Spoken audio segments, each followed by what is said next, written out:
So in case you're new to the cryptocurrency world or the NFT world, there are some crazy stories about NFTs going on, and this is no different. This is an NFT that is exclusive. It is one of one. It can't be found anywhere else in the world, and it represents NFT's proper use case, which is authentication, proof of ownership, among several other things. This is the Michael Jackson plaque. Yes, the actual physical plaque for his smash hit I'll Be There, in which he sold 3 million copies. And this was obtained through a group that purchased the $363 million Michael Jackson estate. So if you buy this $1.5 million NFT, you will be getting this actual physical platinum plaque. Also, the United States government is talking about CBDCs. They are talking about stablecoins. They are talking about cryptocurrencies. So in this video, I'm going to talk about what actually happened this week in the United States Congress relating to those topics, because there's a lot of things that are starting to change, starting to see some perception changes. So I'm going to tell you what Congress thinks and how it differs from that of the SEC, because those could actually be some of the biggest stories relating to cryptocurrencies in 2022. Hey everyone, my name is Randy and welcome back to the Late Night Grind. Right now I'm covering cryptocurrency news, investment markets, and personal finance. So if any or all these topics interest you, make sure you hit that subscribe button and join the Late Night Grind community. Also,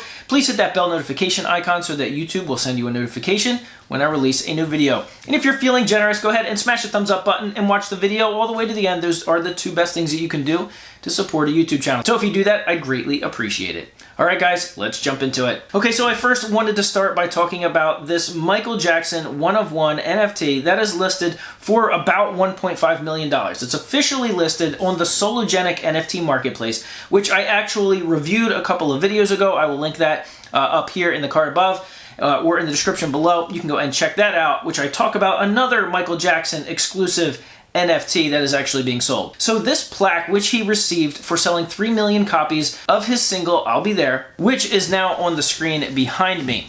Now, this project is extremely unique because NFTs, since they exploded, everyone's talking about the Bored Ape Yacht Club, which are selling for hundreds of thousands of dollars, sometimes millions of dollars, along with other NFTs that have sold for tens of millions of dollars, which of course helped the NFT world really explode. Now, this is different. These NFTs actually represent physical items, which you will get. Now, I've actually messaged the owner before, and these items are actually authenticated by third parties. They actually can go through escrow. You can do any due diligence you want. If you are a serious buyer or any serious buyers they may be working with, they'll do whatever authentications you want, any kind of due diligence, they'll actually work with you on that. So right now, this is, in my mind, one of the most unique NFT collections out there because they represent something physical in the real world, but not just something physical in the real world. They represent something huge. These are pop culture icons. These were NFTs before NFTs. Now, if you're a pop culture enthusiast or you're a very forward-thinking cryptocurrency fanatic and you're into the NFT world, you're an NFT degen, as they call them, well, this might interest you as well. So if you've got 1.85 million XRP burning a hole in your digital wallet, you might want to take a look at this because in my mind, I just see this as something that's going to only hold its value. Obviously, the value of Michael Jackson and the story of Michael Jackson and who he was isn't going anywhere. Something like this would be absolutely unique to hang on your wall. All right, now I want to move into what the United States Congress is actually talking about regarding stablecoins and central bank digital currencies, because right now on Capitol Hill, Congress is still trying to figure that whole risk versus benefit thing out. They're still trying to figure out how they actually fit into all this and how they would even possibly regulate it. So Ron Hammond, who is actually the Director of Government Relations at Blockchain Association, he actually laid out what went on in Washington this week talking about specifically CBDCs.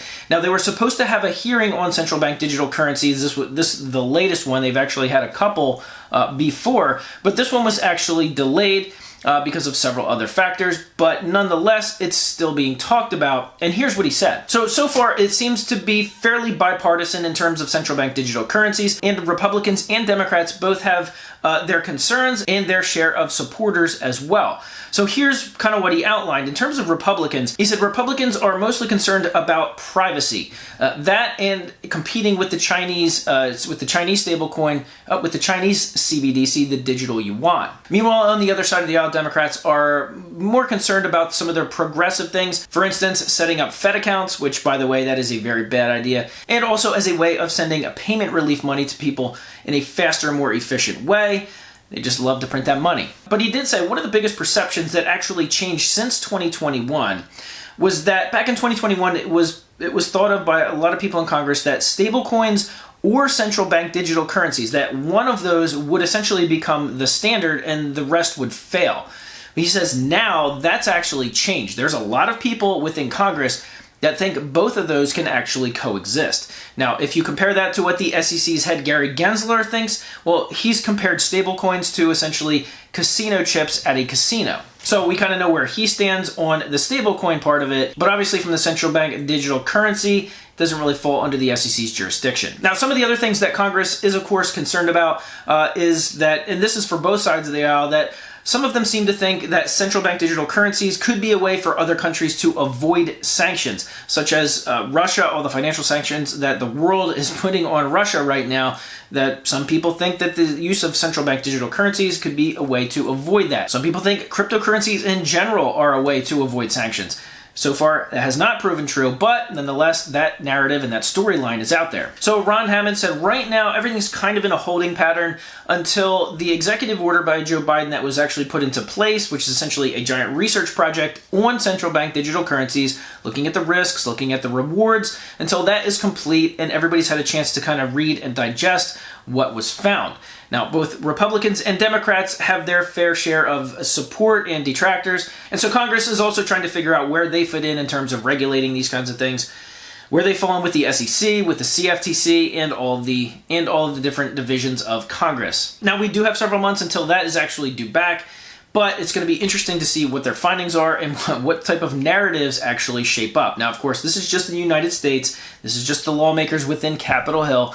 Nonetheless, and the rest of the world, some of them have their own narratives on what they want to do. Obviously, China has their own digital yuan already in use. Now, for most of you in the cryptocurrency world, if you are somewhat of a purist, you've been in crypto for a long time, CBDC is a four-letter word, literally a four-letter word.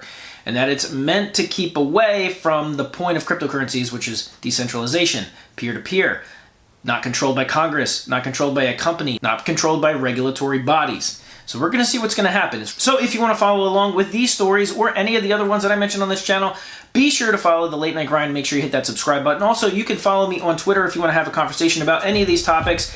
You can go ahead and follow me there. I'll post a link in the description below. And if you're new to the channel, go ahead and visit the community tab. I put up polls up there because I love to know what the Late Night Grind community has to think about this stuff. So if you would go ahead and participate in some of those polls, I'd appreciate it. All right, guys, thank you so much for watching all the way to the end of this video, for smashing that thumbs up button. And as always, we'll see you guys on the next video.